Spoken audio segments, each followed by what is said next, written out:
पाकिस्तान में ख़वातीन और मर्दों के दरमियान ये जो उजरत है या तनख्वाहों का फ़र्क है, ये कितना है और कितना बड़ा मसला है, और क्या ख़वातीन इस मसले से मुताल्लिक आगाह भी हैं?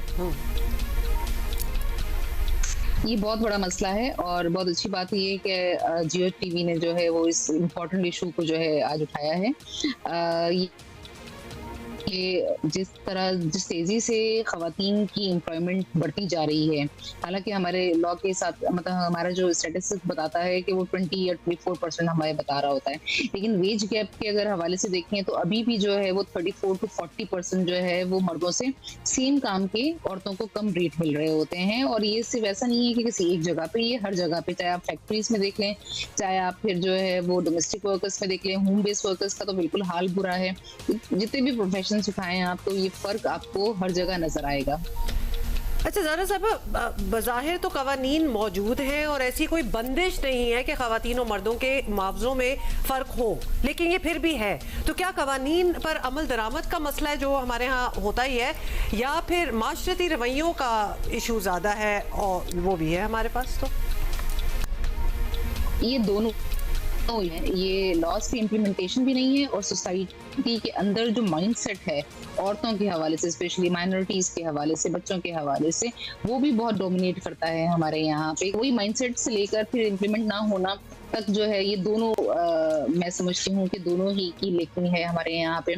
फिर पॉलिटिकल कोई हमें विलिंगनेस नजर नहीं आती है। वेज बढ़ाने के हवाले से तो वो एक अनाउंसमेंट, पॉलिटिकल अनाउंसमेंट कर के बाद जो इसकी इम्प्लीमेंटेशन का मेन इशू होता है वो कहीं हमें होता हुआ नजर नहीं आता। जैसे पिछले साल हमने जब 25,000 सैलरी की थी, तो वर्कर्स जो है आज भी 20,000 18,000 पे जो है काम कर रहे हैं, प्लस पीस रेट, क्योंकि अब इतना काम जो है वो इनफॉर्मलाइज हो गया है, contract, third party contract system में चला गया है कि आप जितना काम करेंगे, जितने पीसेस बनाएंगे, तो उस रेट पे आपका बनेगा।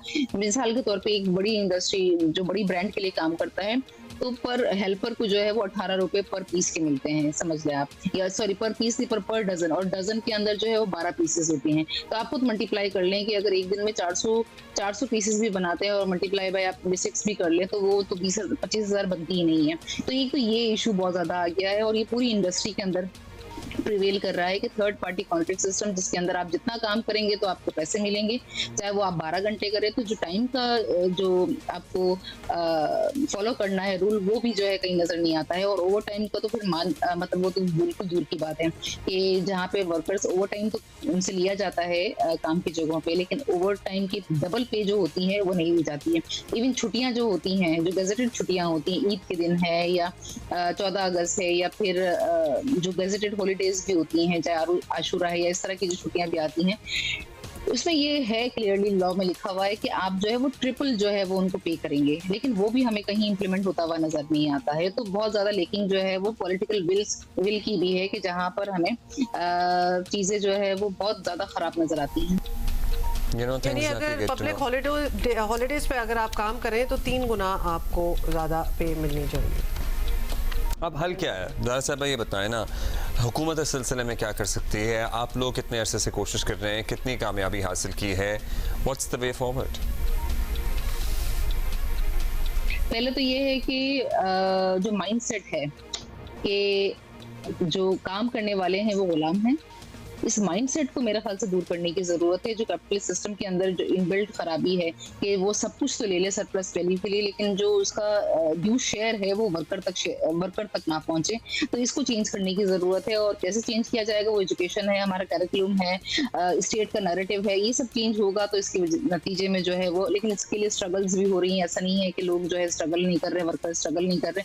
जहां जहां हम बात करते हैं, जहां स्ट्रगल हो रही है, वहां पे लोग अपने राइट्स लेने के लिए जो है वो को मिल भी रहे हैं।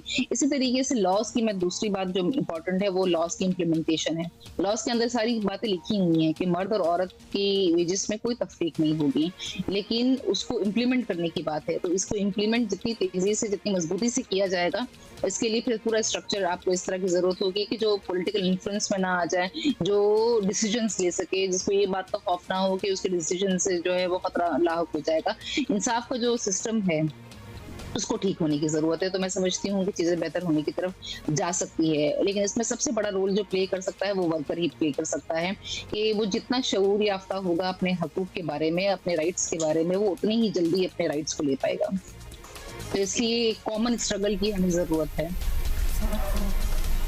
बहुत बहुत शुक्रिया ज़ारा खान हमसे बात करने का। बहुत सी आपसे बात करके हमें नई चीज़ों के बारे में पता भी चलता है।